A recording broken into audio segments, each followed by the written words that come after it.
Now, welcome to another Mandalorian review of Season 1. This time it's Chapter 5, The Gunslinger. So let's dive right into it. Alright, we open up with Mando getting chased through space by yet another bounty hunter after Grogu, with his ship taking heavy damage. We knew the bounty hunter was doomed because he stole Mando's line. Oh, that was the big Says, mistake. I can bring you in warm or I can bring you in cold. That's my line. Mando accuses him of plagiarism, then destroys him. Yeah, fair enough. Kill him for plagiarism. Fair. The ship is in very bad shape, and he's pretty much forced to land on Tatooine for repairs. Seems like he was on his way to Tatooine anyway. He gets shot up and then it's like, oh, look, over there, it's Tatooine. Looking for a hideout. And about this time, I like to think that this is when Boba Fett is having a lizard shoved up his nose. It's not, but... No, it's not. But that's what I like to think. Next time anyone goes to Tatooine, I'm like, hey, I think this is the time where Boba Fett's This is the day when Boba Fett got a lizard shoved up his nose and had hallucinogenic visions. We, upon landing, meet Melly Potts, who is going to be working on his ship. Not her droids, just her. Mando doesn't have enough credits for repairs, so he heads into town and leaves Grogu on the ship because Grogu is sleeping. Then Grogu wakes up, instantly charms Melly, and she decides, yeah, I'll look after him and I'll charge Mando extra later. Sure. It's a good. Mando goes into the cantina where we see R5-D4 tooling around. The cantina, too. The cantina. It's only important to mention that it's R5-D4 because of the fact that he's in the new trailer. Yeah. Yeah. So he was there the whole time. Seems like droids are allowed now. Yes. Even encouraged. Well, the bartender's a droid. That's what I'm saying. Mando is looking for work, and he's informed the guild doesn't operate here. So jobs are pretty much non-existent. Then some punk named Toro Calican flags him over for a job offer. Hey, Mando. I'm the rookie. He's hunting Fennec Shand. And he followed her tracking fob here. You had me write that down specifically. Followed her tracking fob. Yes, he said he followed it here, as in brought him to this planet. Who knows? I don't even know anymore. We don't want to talk about fobs. I know, but I do. And Mando's like, Fennec Shand. Nope. It's Not a big for nope. you. Taro kind of breaks down that it's his first job, and Mando, you can have all the money. I just want the reputation because I want to get in the guild, and I'm all about the rep. Well, Mando don't need any Mando rep right doesn't now. want any rep. He's supposed to be hiding, not chasing other bounty hunters. So Mando's like, sure, of course I'll help you. I like money. Why not? Then Mando goes back to the ship, and he immediately gets frantic when he cannot find Grogu, because Grogu's already precious to him. And he's looking around, he looks all nervous in his actions because you can't see his face. And he is very relieved when he finds out that Melly has him and was taking care of him. Toro shows up with the speeder bikes and sees Melly holding Grogu, and then off they go. Will that be key later? What? Nope. Foreshadowing? Nope. I don't believe we do that here. Out on the dunes, Mando spots some Tuscars with their bantha out in the distance, and Not Toro starts to bad talk them. Not Tuscars. Hey, you want some soup? You're right, they're Tusken Raiders. My brain's all over the place. I got like 3 hours of sleep today. I'm so sorry. But he sees some Tusken Raiders out on the dunes. Tuscars are like walrus people in Warcraft, for the record. Don't worry, there's going to be a picture. If this stays in, which I don't know, it'll make the final cut, but they're walrus people, essentially.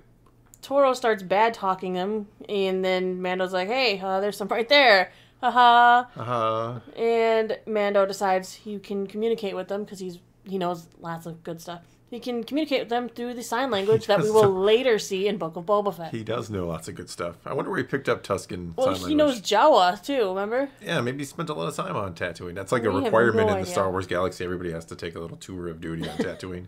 So he negotiates with the Tusken Raiders. He gives them Toro's brand new binocs. Not new anymore. And off they go. They have permission to cross the Tusken Raider land. Then they come upon a Dubek pulling a dead rider, and Mando goes to investigate to see if it is Fennec Shand, but it's another bounty hunter because they're carrying a fob. And it seems to be a trap because Fennec starts shooting them from the high ground. She shoots them right in the Beskar. She's right such in the Beskar. good aim, right in the Beskar. I still think that our theory that Beskar actually attracts blaster fire might be true. I think so. They decide they're going to wait until dark to try to take her in, even though she has the high ground. Mando takes a nap, And Toro keeps watch, then kind of showboats that, look at me, I'm so cool, and Mando, you're sleeping. Ha ha ha. Apparently darkness cancels out the high ground. If Darkness only Anakin had known. The plan, and this is what they do, they race off on the speeder bikes across the dune for her position, alternating shooting flash chargers, aka like flares, to blind her scope. Yeah. It's really hard to shoot somebody when you're constantly getting the flashes of light. Yeah. Toro really biffs putting off his flash charge and nails it into the ground, so once again Mando has to take another shot to the Beskar, and his speeder bike blows up, and during this time Toro manages to get behind her for some close range combat, Kind which of teleported, but hey. Fennec is also better at than him. Yeah. Go figure. Go figure. And Mando shows up and was like, haha. And Fennec drops that she knows about Navarro. Now we come to the conundrum. They have one speeder bike, and one of them needs to go walk to the Dubek, and the other one will have to stay with Fennec Shand and the speeder bike. This sounds like a story This is problem the stupidest from math class. part of the whole episode. Ooh, okay. Okay, so Toro ends up staying with Fennec Shand and the bike, and Mando leaves on foot to go get the Dubek and come back. Yep. Stupid. Stupid, stupid, stupid. Okay. Number 1. How did Fennec get out to the dunes? Did she walk all the way from town, or does she have a bike around the corner? Where's her mode of transportation? Could we not have taken that? Number 2. Why not have one of them get on said speeder, ride it over to the Dubek, get on the Dubek, tie the speeder to the Dubek, and then ride the Dubek back to the others? So the easiest solution would have been like, okay, Mando gets on the speeder bike, rides the speeder out into the desert, leaving the other two behind with no mode of transportation. Yeah.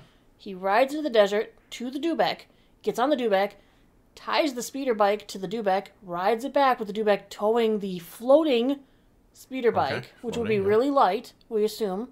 Yeah. I mean, it's Light a enough for a hovery thing. Dubek, yeah. Dubek can pull it back easy. Then they can all ride back together. One person really slow on a speeder and the other two riding on the Dubek. Well, here's the problem. That doesn't give Fennec Shand time to talk the kid out of it. No, you're right. It doesn't. Ultimately, they could have found whatever Fennec used to get out to the desert. Yeah, assuming she didn't walk or jump really far. Or they could have all rode together to the Dubek. You know, two of them riding the speeder and dragging Fennec behind. They were going to go at walking speed anyway, seeing as Mando had to walk into the desert looking for the Dubek. So that's the stupid portion of the episode. The portion that I have qualms with, because I'm like, this is like a word problem from math class. That's what I just said. It's like a But story nobody problem. could figure it out for some reason. No, they all failed. No. Except for Fennec. She probably was like, She's what probably are they chuckling. doing? God, these guys are so dumb. She's like, my legs aren't broken. Yeah, I could still walk. Can walk. I walked out here, you know, you're not even asking about my bike that I have around the corner. She's like, not only do I have a bike, I have like a whole caravan. Yeah, I got like a tramp. My ship is parked right there. Because keep in mind, when she's alone with Toro, she tells him that she's got a contact she's going to meet up with in Mos Espa. I'm like, was he going to wait for her to walk back to town? Maybe. No, she has a bike. She's got some sort of vehicle. She got out Probably. there somehow with it. Probably. Yes, you can argue that maybe the other bounty hunter that was out there with the Dubek, maybe he destroyed it.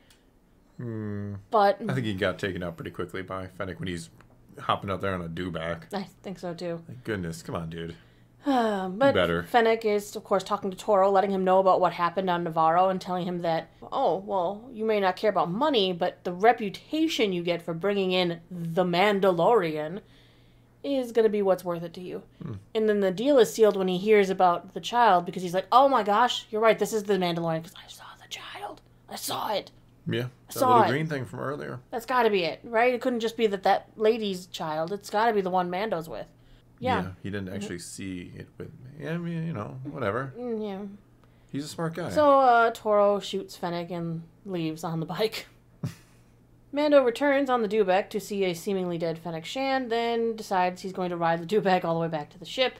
And Toro, like the true novice that he is, parked right out front, pretty much advertising, I'm waiting for you inside to double-cross you.